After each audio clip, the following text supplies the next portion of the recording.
Muganda wange Zambali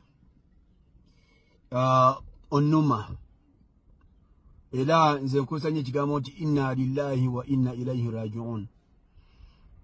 Nti osobola okera ku macha n'ogenda ku Kwezi Media waye Kwezi Media omusajja alina obukyayi ku National Unity Platform. Omusajja alina obukyayi ku His Excellency Robert Kyagulanyi Ssentamu ng'atuuka n'ekiseera n'agamba nti mubi nnyo okusinga Hitler. Inna lillahi wa inna ilaihi rajiun. Gwe n'oŋŋamba nti ku bantu bonna b'olina okugenda oba kukyaze obeeko by'oyogera n'okuzimba kale y'ebufuzi ng'olina okugenda w'akasajja ako.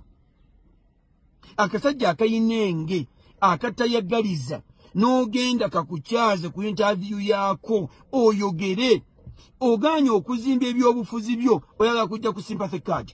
Tuyagenda jikuweyo.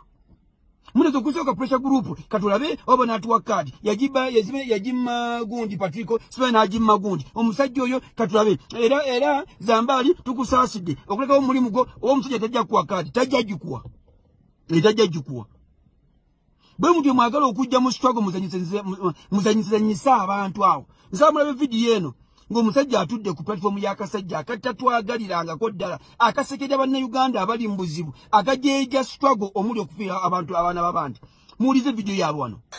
Enjawulo mwenkyalizza munnamawulire munnange Zambali Bruce Mukasa okuva mu kibiina ekya National Unity Platform era nga bwe tuteekateeka okujja okuvuganya ku kifo ky'omubaka akiikirira Nansana Municipal nange mwenina Mbaka Kwezi Robinson ono yagenda okubeera omubaka wange ate kati gwe Kwezi mbakwagala ko kimu ne bwava ku beat wavaawo zenenzirawo kakati nange ndi musanyufu ennyo bwejje ewange mu Nansana Municipal n'obanga gwe mubaka wange kimpinkizo nga tuvudde mabega nga tugoberera Sironya nti ate Zambali ate ngube oyo Kwezi muyimirize mwambi Kwezi obadde ogamba nti kino omulamu olusi muno owuwaaba nsaba obuuza kubatulaba abatugoberera n'abatulaba njagala okubebaza ennyo nyini ddala okugoberera channel ya muganange Kwezi Robinson mukulu wange mawulire kubanga nze ngenda okutambulira mu bigere bye nga ye abaddeyoko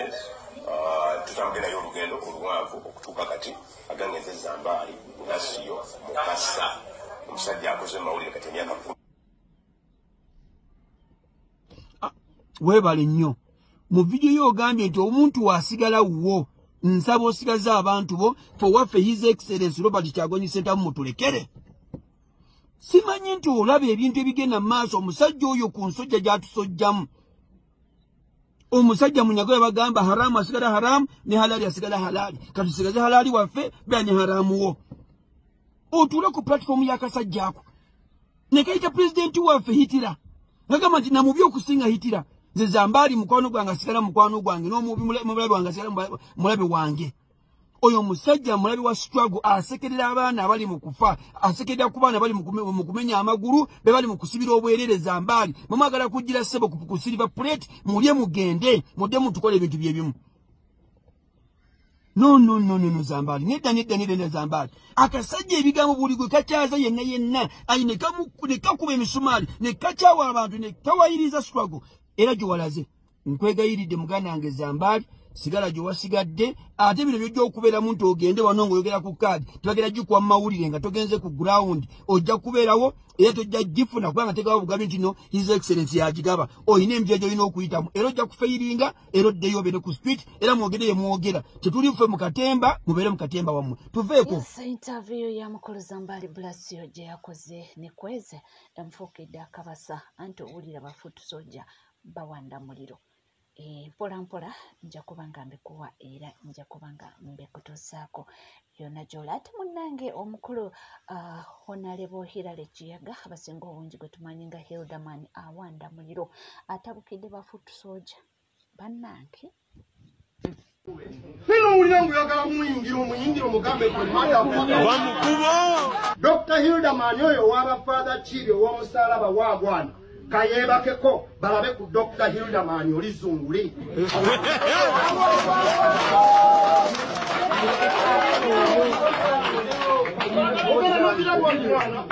badogo ne bakulinya kunogala bakatyono mumpuliriza bakadingo sagala bayita bafala ekinuma ku bantu buli yenna akwata omuzindaalo mwana mumanyi mulinako ettofaali nga mpulira kinuma mubi nnyo okuzimba kyetwakola ki twazimba because we should not go forward tulina kubanga tukola ki nga tugenda mu maaso naye ng'omusajja bwemubuuza nogaa maybe kaninde lwabiko oba maybe alina ensi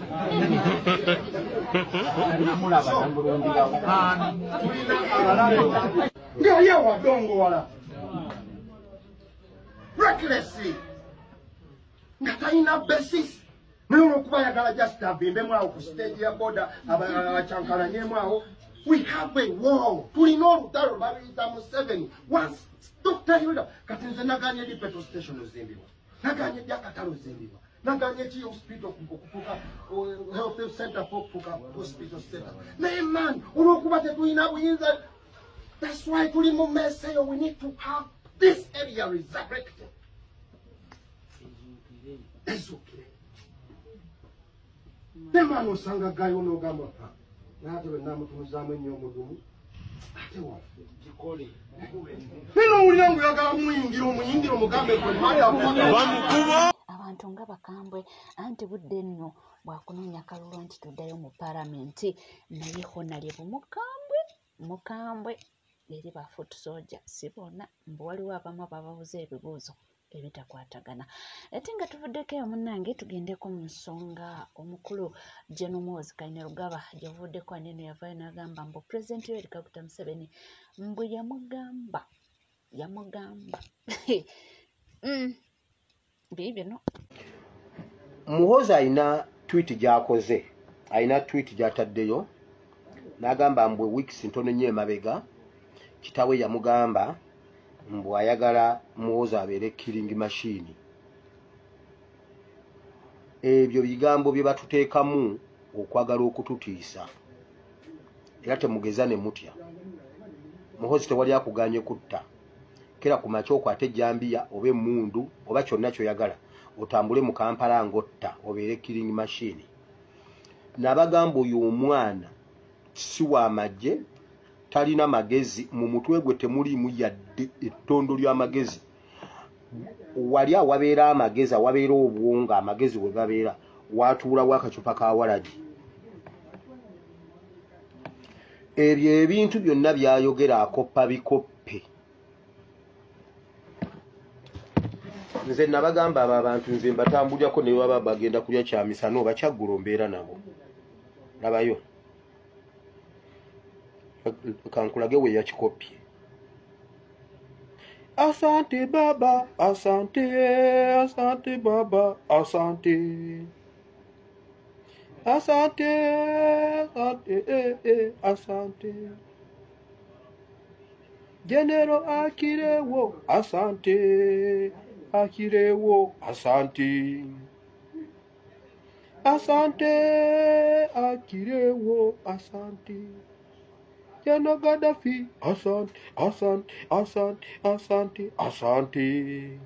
General Gaddafi, asante. Mu by'ukuri nkunda gukurikira ibiganiro byawe n'amateka avuga ku rugamba rwo kubohora igihugu, ariko iyo muri neza nsanga nta hantu utugaragariza neza inshingano zawe zari zihariye mu rugamba rwo kubohora igihugu, usibye ko wari umusirikare urwana nk'abandi. Twashaka ko nako ukatuza yali Rwanda omwana abuzize ekibuuzo. Nyuma yaho gatoya His Excellency araza. Oyo ye Kabarebe. His Excellency aje arandumiza kugira ngo mbe EDDK we umufisi muri hafi kuri buri kintu cyose. His Excellency yatanze amabwiriza kuri training ya RDF. Kandi Kamara ni chief cyavuze gihinduka itegeko. Yaravuze ngo ndashaka RDF kuba trained kuba a killing machine. Oh, asante sana. Aho ikintu hagiye gisigara.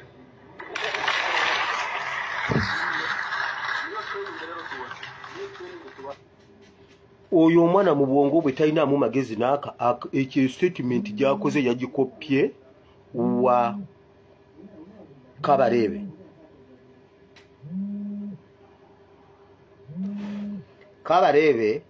yali CDF w'e Rwanda, musajja mutemu. Kabarebe yalwana olutalo lw'e Luweero, yalwana olutalo lw'e Kongo, yalwana olutalo lw'e Rwanda. Era waaliyo omu ku be batadde kubuuziza Kabarebe nti nkugoberera nti ebiseera byo biki by'osinza okukola biki. N'agamba nze Kagame yanteka mu ofiisi ye nampa okuba nga nkulira amagye n'ogatendeka. Naye kye yaŋŋamba kwe kutendeka Rwanda Defence Forces, RDF simanyi, Rwanda Defence Forces okubeera killing machine. Kati olw'okuba mutabani wa Museveni talina kintu kyayinza kugeneratinga mu bwongo bwe n'akireetanga kike, bw'abikopperi nga gy'abireeta wano. Mutabani wa Museveni toli wa magye, toli mukambwe, ekirabo ky'olina okujjako oli mutamiivu. Era tolina ky'oyinza kugeneratinga n'ogamba nti kino kanki wulira, talina kintu kyayinza kuleeta, talinamu polisi mu mutwe gwe oba ekintu n'akireetanga Mukama akimuwadde oba nga obwongo bwe bukimuwadde. Bakulimba. Kati ebyo byagezaako okwogera, nkugambye kyayagala kiri kimu, nti Wakiri bw'aliba talina kyakoze tulimwogerako ng'omutemu ow'ekyasa Uganda gwe yali efunye. Teri mutemu atambula bw'atyo, teri mutemu atunula bw'atyo, teri w'amagye atambula bw'atyo. Gwe mutabani wa Museveni tewali kintu na kimu Uganda kyegenda kukujjukirako weewaawo. Nkimanyi leero Sande. Tetusobola kubeera na CDF alina hips ezisinga eza Mama Fina. Okimanyi nti oyo omwana asinga Mama Fina hips. Mbujjeno.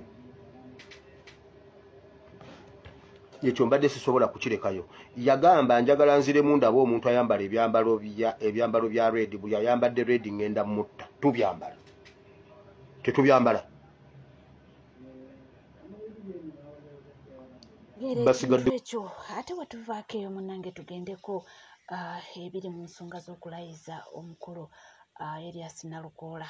Bannange omukyalo oyo gwolaba oyo Nambi atufuukidde akabasa yagambye ayagala obululu bwe bataabala babubale nabo. Simanyi oba bagenda kikola batya. Bwe baddemu babubale, waliwo obululu nga bwali buwe baabumutwalira ne bagamba nti obubadde buwe era n'abulabako nga tebaabubala. Kaakati mbw'ayagala bubalibwe. Awo simanyi oba tunaakomenkereza bitya, naye ebyo nga woobiraba. Ati tugendeko wa mukulu David Lois Rubongoya, ono nga ye secretariat waffe, byonna basobodde okuba nga batuukako wali mu Electoral Commission. Kibadde kyangwira abantu oli ogenda kwesanga nga ba election bade kisolo. Omuntu n'aba ekisolo n'asobola okugenda wano mu parliament n'alayira mu nnaku 4-5. Naye n'osanga ono weekawempe Kampala kimuzibwalidde nnyo okuva ekawempe okutuuka mu parliament. So nga babasoloti bavaawa ne babalayiza mu nnaku 3, mu nnaku 4 n'ebirala bwe bityo. Gazetting process yabwe negenda mu maaso. Of course ensonga gye batuwadde nti nabo benyamivu ku mivuyo egyaliwo biki ebyo ne bagamba badde mu nkiiko ez'enjawulo n'ebirala bwe bityo, naye ffe ne tubagamba abantu ba Kawempe kye baagala okulaba omubaka waabwe alayira era kyetulindiridde ffenna nakugambye bagambe nti basindise information mu UPPC.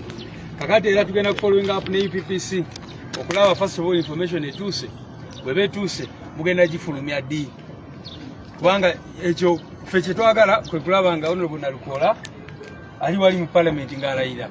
Kakati mukimanye nti after gazetting bwegenda mu UPPC n'ate bwe biva mu UPPC ne bigenda ne mu parliament. Kati ne parliament baji adijaninga sign die, kitegeeza tetumanyi lunaku ki parliament lwenaddamu kutuula, naye ng'abantu ba Kawempe baagala mubaka waabwe asobole okukola ki okubakiikirira n'okukola emirimu gye bamusindiga okukola mu parliament. Bababuulidde kino lwaki kiruddewo kubanga oli bamanansinga nga bwe nkugambye ensonga ze batuwadde tetuli bamativu nazo, kubanga amateeka gagamba nti electoral commission bwe beerangiridde omuntu yeefuuka functus official mu kiseera ekyo eba tekyayina kiringa kooti bweva neyisa ensalayo negamba tusazeewo bwe tuti ne bwe tuti ne bwogenda gwe n'ogenda omulamuzi n'okola bwoti ne bwoti era kye kibadde kitulese wano tubadde tuze babuuza ebigambo bya General Museveni byabatiisa kiki lwaki temutambula ng'amateeka bwe galagira ne mugazeti ng'omuntu waffe nga bwe mbagambye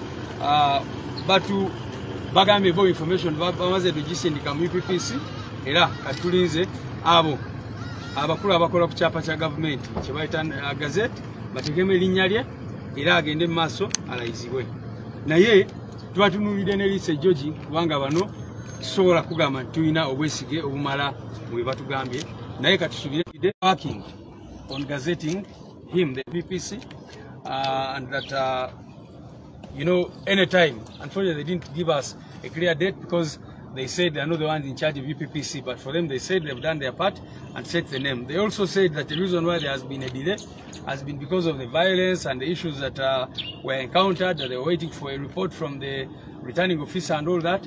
So, anyway, the bottom line is that we told them that such actions bring question to citizens. The people of Uganda are asking themselves, why has it been very, very easy for NRM people to be sworn in as soon as they are elected? And yet, in the case of NUP, you see our candidate taking all this we've encountered. I must also say that since the election, many of our polling agents have been arrested, they have been tortured. Some of them have been forced to implicate Honorable Narukola here, you know, in electoral offences and all these other things. So some of those things we've also raised them.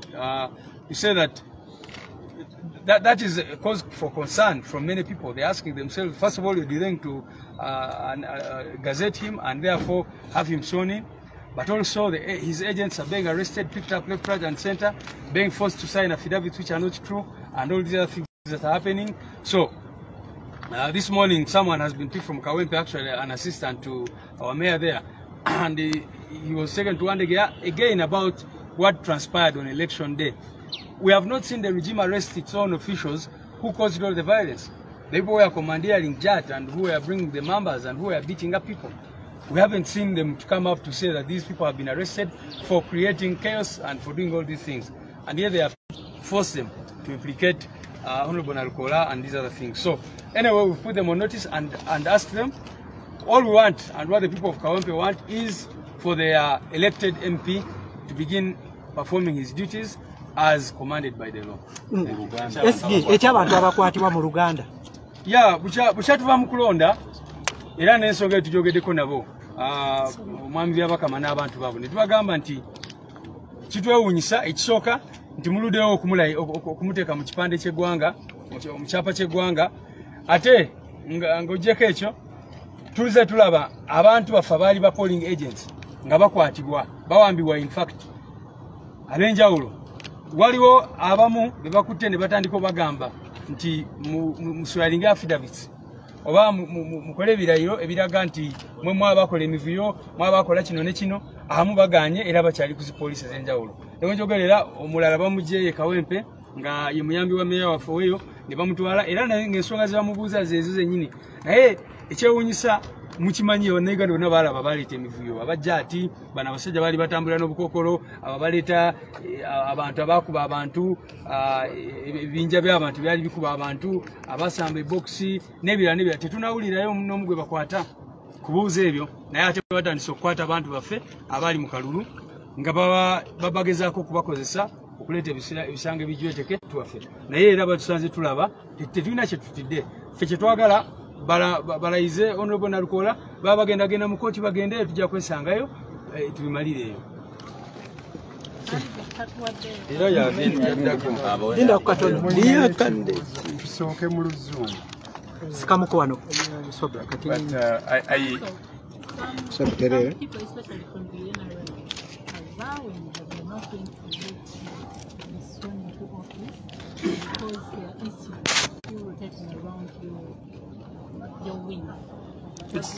It's not about some people in NRM. It's all about the law. What does the law provide for?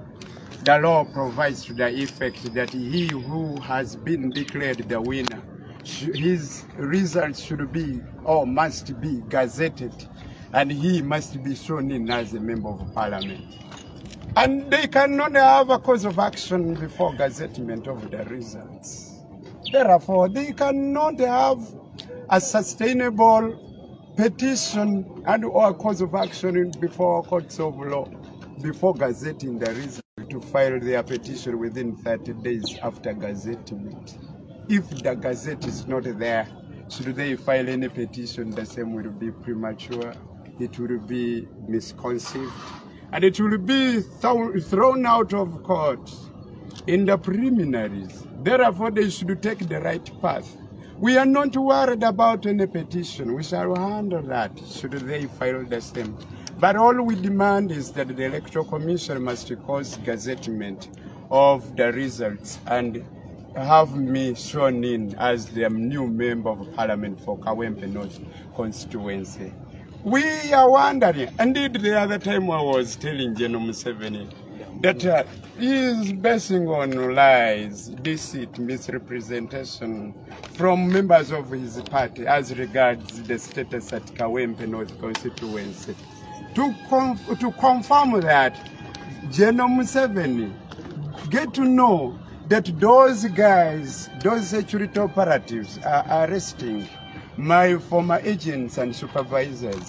They are being coerced to append their signatures on affidavits which are intended to be based on in the impending petition by the National Resistance Movement. They are swimming in scarcity of evidence. They have no grounds upon which they can base that impending petition. And indeed, one councillor, Henry Bule of Chikaya, one of the secretaries on the local government of Kawempe division, was arrested, was abducted in the wee hours of the night. Why are they doing that if they have their own evidence? Saka William is also in the police custody at Kawempe police station. Is being tortured from there, is being coerced by operatives in your government, General Museveni. They are forcing him to append his signature on the affidavit they intend to use in the petition. Sincerely, that is wrong. Time has come for Uganda to have enhancement of democracy. Tuliko NCKTV kugamba chimuntu wabanga tonda subscribinga kekade subscribinga, ringinga that notification bell, sharinga, likinga ebisigadde buterevu nja kubanga mbikuwa sigala naffe.